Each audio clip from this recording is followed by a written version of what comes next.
Hello friends, welcome back you all again on my channel Maths की कक्षा. In this video we are going to study part D of sequence and series. In this video we are going to continue with properties of geometric progression. In the last video we had already completed 3 properties of geometric progression. Before starting with properties, first of all we have to do a question which is at the end of part C. So this is our question: if A, B, C and D and P R distinct real number such that ये expression है जो कि less than और equals to zero हो जाए, then A B C and D are in. तो पूछा गया है ए पी में होंगे, जी पी में होंगे या फिर एच पी में होंगे. तो यहाँ पे सबसे पहले आप लोग क्वेश्चन को थोड़ी देर देखें, समझें कि क्या स्टेप्स को लेकर के हम लोग आगे बढ़ सकते हैं. देन आफ्टर आप लोग पेन उठाएं और क्वेश्चन सॉल्व करना शुरू करें.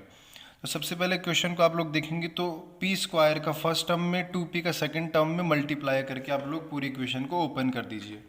तो ओपन करने के बाद equation A square into P square plus B square into P square plus C square into P square minus 2p ab minus 2p bc minus 2p cd plus B square plus C square plus D square is less than और equals to zero. Now अब यहाँ पे आप लोग देखेंगे A square P square two P A B and B square. यहाँ से आप लोगों के पास एक क्वाड्रेटिक इक्वेशन बनेगी ए पी माइनस बी का होल स्क्वायर. उसी तरह से बी स्क्वायर पी स्क्वायर को लेंगे, 2pbc को लेंगे और सी स्क्वायर को लेंगे. तो यहाँ से आप लोगों के पास सेकंड क्वाड्रेटिक इक्वेशन बनेगी बी पी माइनस सी का whole square.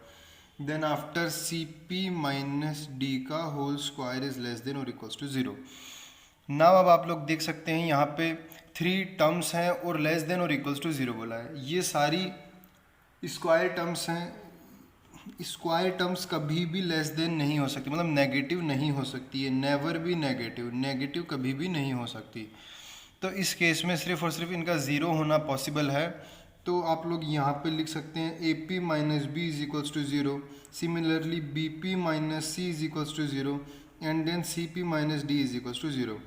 P is equals to B by A, then P is equals to C by B, then P is equals to D by C. तो यहाँ पे पी को simply B by A कॉम is equals to C by B is equals to D by C लिख सकते हैं.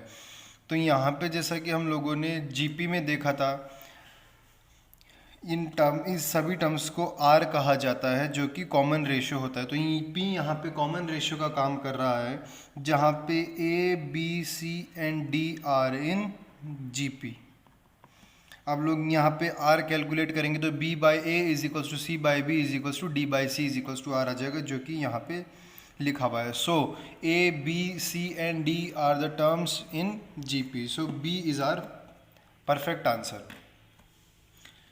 Now we are going to continue with the properties of geometric progression. So this is our property number D. If in GP product of two numbers which are equidistant from first and last term is constant and equal to the product of first and last term A into L. अब देखिए ये property क्या कहना चाह रही है असल में. सपोज़ कीजिए आप लोगों के पास एपी में जीपी में कुछ टर्म्स हैं A1 A2 A3 A4 A5 A6 and A7 A8. इस तरह से आप लोगों के पास कुछ टर्म्स है जीपी में. तो ये कह रहा है टू नंबर्स आप लोग एपी के कोई भी दो नंबर आप लोग चूज़ करें, जीपी के कोई भी टू नंबर्स आप लोग चूज़ करें. सपोज़ कीजिए हम लोगों ने ये दोनों नंबर्स चूज़ कर लिए A3 एंड A6. अब इन दोनों नंबर्स की डिस्टेंस फर्स्ट टर्म और लास्ट टर्म से इक्वल होनी चाहिए. अब इसकी फर्स्ट टर्म से डिस्टेंस है 2 और इसकी भी 2.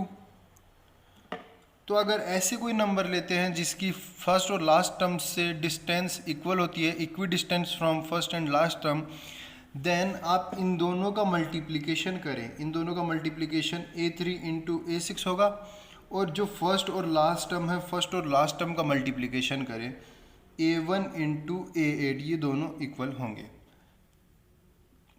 तो इसका मतलब हम लोग शॉर्ट में क्या कह सकते हैं, इसको मतलब हम लोग ये भी कह सकते हैं स्टार्टिंग से थर्ड नंबर टर्म और लास्ट से थर्ड नंबर टर्म का मल्टीप्लिकेशन A इंटू L के इक्वल होगा.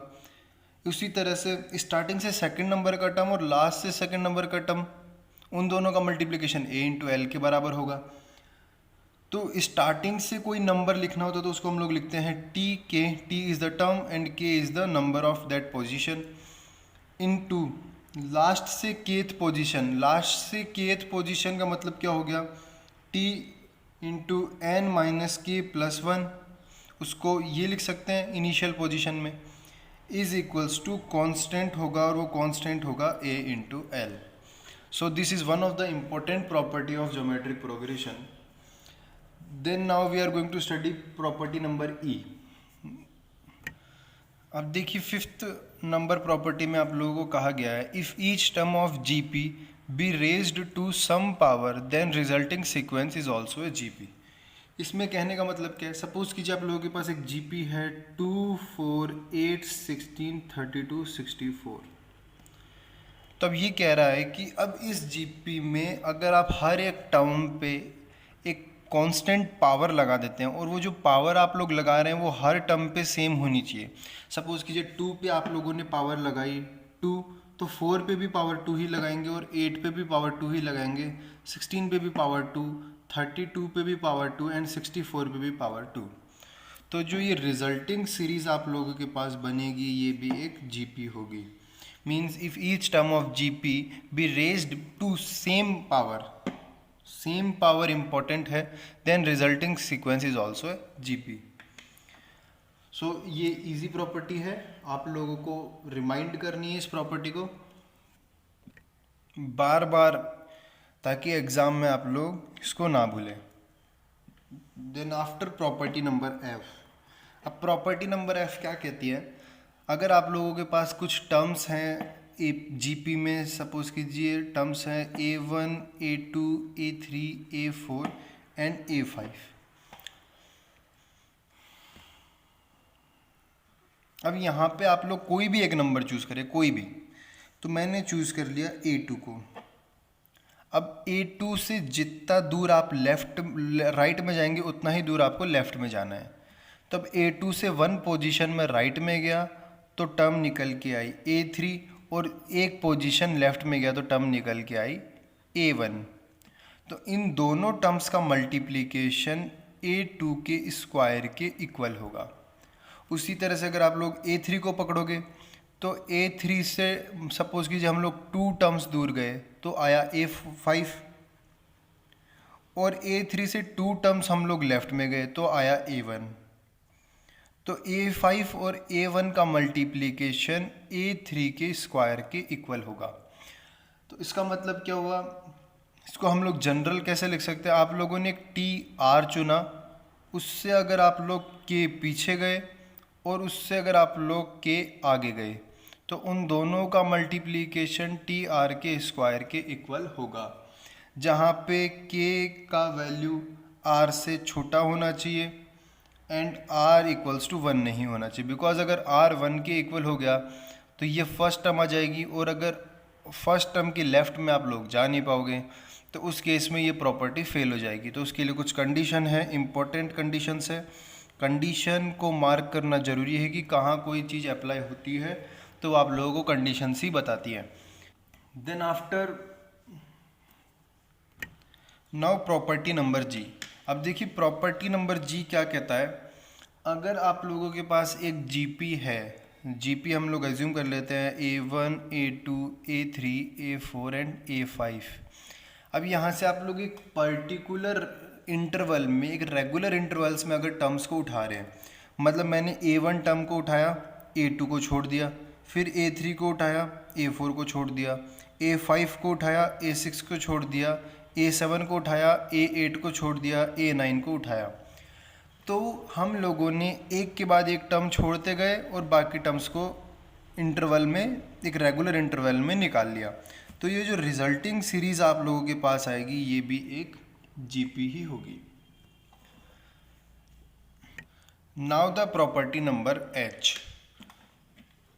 इन दिस प्रॉपर्टी सपोज कीजिए आप लोगों के पास कुछ टर्म्स है A1, A2, A3, A4 up to AN। ये सभी टर्म्स अगर जीपी में है, देन अगर आप लोग इन टर्म्स का लॉगरिदम ले लेते हैं, log A1, log A2, log A3, up to log an। तो जो रिजल्टिंग सीरीज बनेगी ये रिजल्टिंग सीरीज एक AP होगी। ये आप लोगों को रिमाइंड करना है और आप लोग क्या कर सकते हैं, इन पे एक एग्जाम्पल लें, कोई एक GP माने, उसका लॉग निकालें और लॉग निकालने के बाद देखें कि AP आ रही है कि नहीं आ रही है। जिससे क्या होगा, आपका एक बार ये प्रॉपर्टी चेक भी हो जाएगी और आपको प्रॉपर्टी रिमाइंड करने में ईजी होगा, रिमेंबर करने में, प्रॉपर्टी रिमेंबर करने में आपको ईजी होगा। नाउ अगर कोई log A1, log A2, log A3 और log A1 अगर कुछ टर्म्स AP में हैं तो A1, A2, A3 GP में होंगे, मीन्स वाइस वर्सा भी पॉसिबल है। Now second last property number I, which is the last and important property in geometric progression. Suppose कीजिए आप लोगों के पास कुछ टर्म्स हैं GP में, ये GP नंबर 1, हम लोगों को 2 GPs यहाँ पे एज्यूम करनी है, A1, A2, A3, A4, A5। Now GP number 2 is B1, B2, B3, B4 and B5। अब आप लोग A1 को B1 से मल्टीप्लाई कर दे, A2 को B2 से, A3 को B3 से, तो means A1 into B1, A2 into B2, A3 into B3, A4 into B4, A5 into B5। जो रिजल्टिंग सीरीज़ ये बनेगी ये भी एक GP ही होगी। देन अगर आप लोग A1 में B1 का डिवाइड, A2 में B2 का डिवाइड, A3 में B3 का डिवाइड कर देंगे, इसी तरह से AN में BN का डिवाइड कर देंगे, तो ये जो भी सीरीज़ बनेगी ये भी एक GP होगी। तो आप लोगों को ये सारी प्रॉपर्टीज़ रिमाइंड करनी है, रिमेंबर करनी है। अगर GP में अगर कोई भी नंबर है उसको मल्टीप्लाई और डिवाइड कर दिया, तो हम लोग प्रॉपर्टीज़ एक बार रिवाइज कर लेते हैं। अगर GP के हर एक टर्म को किसी पर्टिकुलर नंबर से डिवाइड या मल्टीप्लाई कर दिया जाता है तो रिजल्टिंग सीक्वेंस भी एक GP ही होगी। 3 कॉन्जिक्यूटिव टर्म्स हम लोग को अज्यूम करने होते हैं, तो A/R, A, AR अज्यूम करते हैं। उसी तरह से हम लोग 4 कॉन्जिक्यूटिव टर्म्स भी अज्यूम कर सकते हैं। Then after property number C, if A, B and C are in GP then B² is equals to AC होगा। And property number D is, अगर आप लोग कोई फर्स्ट टर्म से और लास्ट टर्म से इक्वी डिस्टेंस कोई नंबर उठाते हैं और उन नंबर्स का मल्टीप्लिकेशन फर्स्ट और लास्ट टर्म के मल्टीप्लिकेशन के इक्वल होता है। Then property number E is, if each term GP के हर एक टर्म को अगर एक पर्टिकुलर नंबर की पावर से रेज कर दिया जाए तो जो रिजल्टिंग सीरीज होगी वो भी एक GP होगी।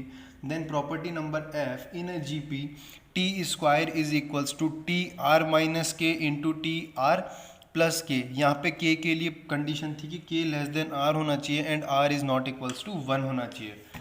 Then after property number G is, if the terms of an given GP are chosen at an regular interval. Regular interval में अगर आप लोग टर्म्स को उठा रहे हैं तो जो रिजल्टिंग सीरीज बनेगी वो एक GP बनेगी। Then after property number H is, अगर एक GP है आपके पास A1, A2, A3, A4 up to AN, तो उस GP में अगर हर एक टर्म का लॉग ले लिया जाए तो रिजल्टिंग सीरीज AP होगी। Then after property number I is, आपके पास एक ज्योमेट्रिक प्रोग्रेशन है A1, A2 up to AN and second geometric progression is B1, B2, B3 up to BN। तो जो इन दोनों GP का आप लोग मल्टीप्लिकेशन करने के बाद एक नई GP ही क्रिएट होगी और डिवीजन करने के बाद भी एक नई GP ही बनेगी। So this are the some properties of geometric progression. Geometric progression पे हम लोग क्वेश्चन ऑलरेडी सॉल्व कर चुके हैं, तो यहाँ हमारा ज्योमेट्रिक प्रोग्रेशन कंप्लीट होता है। Now we are going to study geometric mean. जैसा कि हम लोगों ने अर्थमेटिक मीन स्टडी किया था उसी तरह से हम लोगों को ज्योमेट्रिक मीन भी स्टडी करना है। So write here the heading geometric mean.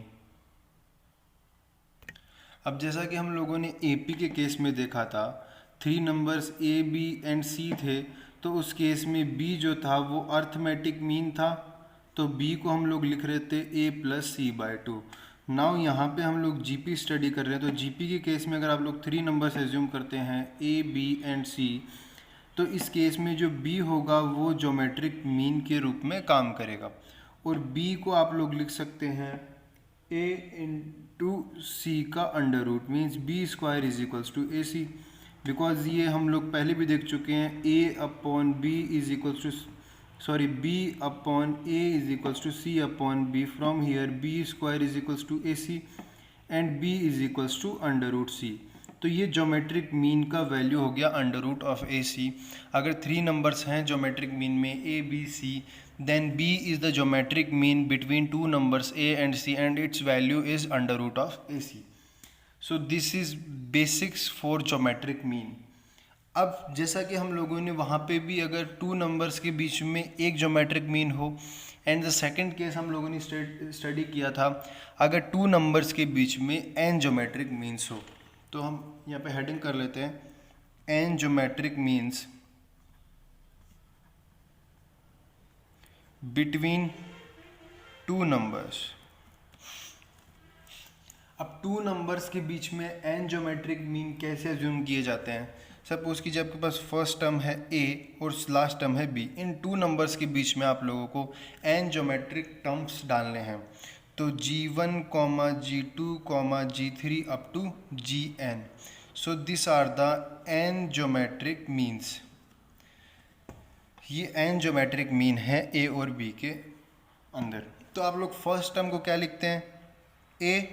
तो G1 को क्या लिखेंगे AR, a into are. G2 को क्या लिखेंगे AR2. G3 को क्या लिखेंगे AR3. उसी तरह से Gn को क्या लिख सकते हैं आप लोग AR to the power n. और उसी तरह से b का वैल्यू हो जाएगा AR to the power n plus 1. तो b को हम लोग लिख सकते हैं, दिस इज b को हम लोग लिख सकते हैं AR to the power n plus 1. यहाँ से r का वैल्यू सब b by a is equals to r to the power n plus 1 हो गया. और r का simple value b by a to the power 1 upon n plus 1 हो जाएगा. तो जैसा कि लास्ट पेज में हम लोगों ने देखा r का value b by a to the power 1 upon n plus 1 बन चुका है. तो यहाँ से आप लोग G1 को हम लोगों ने लिखा था AR. तो इसको लिख सकते हैं a into B upon a to the power 1 upon n plus 1. उसी तरह से G2 को AR स्क्वायर तो लिख सकते हैं a upon B a into B upon a to the power 2 upon n plus 1. इसी तरह से आप लोग Gn तक लिख सकते हैं. Gn को आप लोग सिंपली क्या लिख सकते हैं, Gn is equals to AR to the power n होगा. तो AR to the power n, R is here b by a n upon n plus 1. तो ये आप लोग लिख सकते हैं Gn को. अब आप लोग सपोज कीजिए आप लोगों के पास एक GP है 2, 4, 8, 16. इस तरह से GP आप लोगों के पास. अब इस GP में अगर आप लोग सेकेंड टर्म को R से डिवाइड कर देंगे तो आप लोगों के पास फर्स्ट टर्म आ जाएगी. थर्ड टर्म को अगर R से डिवाइड कर देंगे तो आप लोगों के पास सेकेंड टर्म आ जाएगी. इसी तरह से अगर आप लोग फोर्थ टर्म को R से डिवाइड कर देंगे तो आप लोगों के पास टर्म थर्ड आ जाएगी. R यहाँ पे 2 होगा, 16 को 2 से डिवाइड किया 8 आ जाएगा. उसी तरह से यहाँ पे जो हम लोगों के पास सीरीज़ है A, G1, G2 up to Gn and B. तो अब आप लोग B को R से डिवाइड कर देंगे तो Gn आ जाएगा आप लोगों के पास. तो Gn को लिखने के वेज क्या क्या हो गए, Gn is equals to B by R is equals to AR to the power n is equals to A into B by A to the power n upon n plus 1. So these are some ways to write Gn. Now हम लोग एक important note अब study करने वाले हैं. So write here note. जैसा कि हम लोगों ने देखा था n AMs between two number A and B, उन सब का प्रोडक्ट कैसे कैलकुलेट किया जाए. तो उसके लिए हम लोगों ने क्या किया था, AP के केस में अगर 2 नंबर्स A और B के बीच में n AMs थे तो उस केस में हम लोगों ने उनका प्रोडक्ट कैलकुलेट करने के लिए A और B के बीच में एक सिंगल AM को अज्यूम करें और उसको n से मल्टीप्लाई करवा दें. उसको n से मल्टीप्लाई कराने के बाद में जो आंसर आएगा A इंटू n वो हो जाएगा n AMs का मल्टीप्लिकेशन बिटवीन टू नंबर्स। तो देखिए इसको हम लोग अब GP में समझते हैं बड़े इजीली। सपोज़ कीजिए आप लोगों के पास एक GP है जहाँ पे फर्स्ट और last term A and B है, G1 G2 up to Gn, उसमें ज्योमेट्रिक मीन्स हैं between this two number A and B। अब इन सभी नंबर्स का आप लोगों को प्रोडक्ट कैलकुलेट करना है। तो उसके लिए आप लोग क्या करेंगे, जो A और B है उसको ऐसा यहाँ पे लिख लें, A और B। अब इन दोनों के बीच में एक सिंगल आप लोगों को क्या करना है, GM अज्यूम करना है। अब वो GM कैसे कैलकुलेट करेंगे हम लोग, GM होता है, GM को मान लीजिए यहाँ पे हम लोग लिख देते हैं GM, सिंगल वाला GM under root of AB के इक्वल होगा। तो अंडर रूट ऑफ AB निकालेंगे तो वो आप लोगों के पास ये GM निकल के आ जाएगा। तो ये जो GM निकल के आएगा, इस GM को आप लोग, जो सिंगल GM निकल के आया है, इस GM के ऊपर अगर आप लोग n पावर चढ़ा देंगे, n पावर अगर आप लोग चढ़ा देंगे तो ये इन सारे GMs का प्रोडक्ट निकल के आ जाएगा। सो हम लोग शॉर्ट में इसको क्या लिख सकते हैं, सभी GMs का प्रोडक्ट, R यहाँ पे 1 से लेकर के n है, सभी GMs का प्रोडक्ट इक्वल हो जाएगा एक सिंगल G पे अगर पावर n लगा दी जाए तो उसके। तो ये G क्या है, single GM between A and B. So this is our complete concepts related with geometric progression and geometric mean. So ये इनफ है, इसके बाहर से कुछ भी नहीं आने वाला है आपके एग्ज़ाम में। मोर देन आप लोगों के सिलेबस से ज़्यादा कवर हो चुका है सब कुछ। फिर भी अगर आप लोगों को कुछ लगे, कुछ पॉइंट्स आप लोगों को समझ में नहीं आए या फिर आप कुछ एक्स्ट्रा पढ़ना चाहते हैं तो कमेंट्स के थ्रू बताएं। And I am saying again that आप लोग अपने नोट्स बनाएं, उसी वक्त शॉर्ट नोट्स में कन्वर्ट करें उन नोट्स को। एंड अगर वीडियो आप लोगों को अच्छी लगे तो अपने फ्रेंड्स के साथ शेयर करें एंड सब्सक्राइब करें चैनल को एंड बेल आइकन प्रेस करें। Thank you so much.